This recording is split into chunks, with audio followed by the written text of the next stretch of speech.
Hi tuners! Today we're going to talk about the memories inside the electronic control units and what they're there for. Come with us into the chip tuning world. Keep watching and don't forget to like and subscribe. Hi guys! I forgot we were left off. Where's the script? Morning, Dan. Gosh, you've got such a bad memory. Here you go.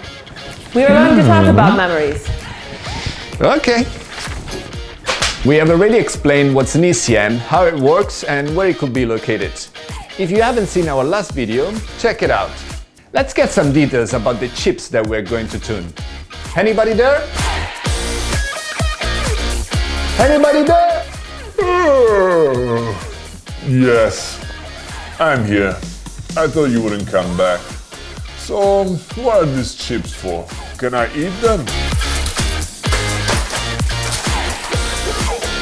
No, not really. They're microprocessor and memory chips. Today we're going to be talking about the memories. Memories? Which memories? It all depends on the type of vehicle and generation of the ECM you're dealing with. What do you mean? Let's start from the beginning. ECMs, just like the humankind, went through a long evolution process over the years. Now, I'm confident about the evolution of the electronics. Not so much about the rest. The computing power and the speed of the memories has increased exponentially, not to mention the miniaturization of the components. So, in short, with the same resources now, we have obtained three important results. First, you can do many more operations at the same time. Second, you can do it in much less time. And third, it takes up less space. There are two main fields where we're going to focus on. The first regards the performances and the settings of the engine. This memory is commonly called flash or IROM. The second memory is the EPROM, and it contains info about the security and safety of the car, such as IMO, kilometers, VIN and other codes. Seems too simple. So, in any ECM, I only have two memories called flash and EPROM.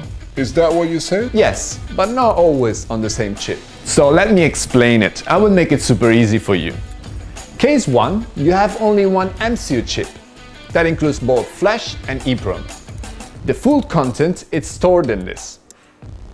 Case 2, you have an MCU chip where the calibration map is usually stored, plus a small external memory, the EEPROM.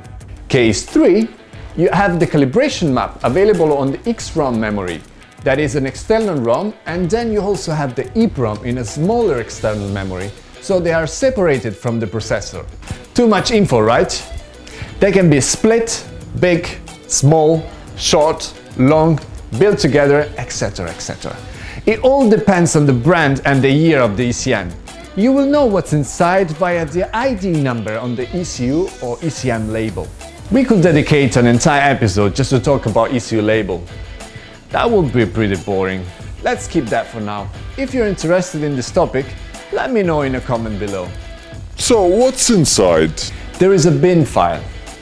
This file gives a digital structure called map. In that way, the processor has a determined reaction to the value provided by the sensor, meaning that if you modify one of the values, the actuators will react differently to the measurement of the sensor. What?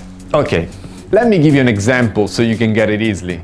Let's get an easy map, the accelerator pedal, or so commonly called the driver wish. Let's imagine I have a simplified map on my ECU, alright? So, if I press the pedal to 50%, I will get this RPM. If I go here and tune out the map, and I press the pedal again to 50%, I'll get a much different result. How does it look? I mean, it depends who looks at it. This is what I see. This is what I see using an hexadecimal software to read it. And this is what the actual processor sees. So, what can I do by modifying the values in this memory? If you work on the engine calibration, you could do this. But also remember that if you make a mistake, you could also do this. That is why we highly recommend that you always rely on professional tuners. A bad tune can cost you tons of money and can also be very dangerous. What about the EPROM? In the EPROM are saved several information about the car, so you could use it to work with the security systems or many other things. Oh ho ho! I want to start programming ECM, ECU, Flash, EPROM, TCM. This one is my new purpose in life now. Okay, I got you're excited. But just like in music, before actually playing the instruments, you need to study a little bit. So keep following, and on the next episode we're gonna talk about all the programming modes.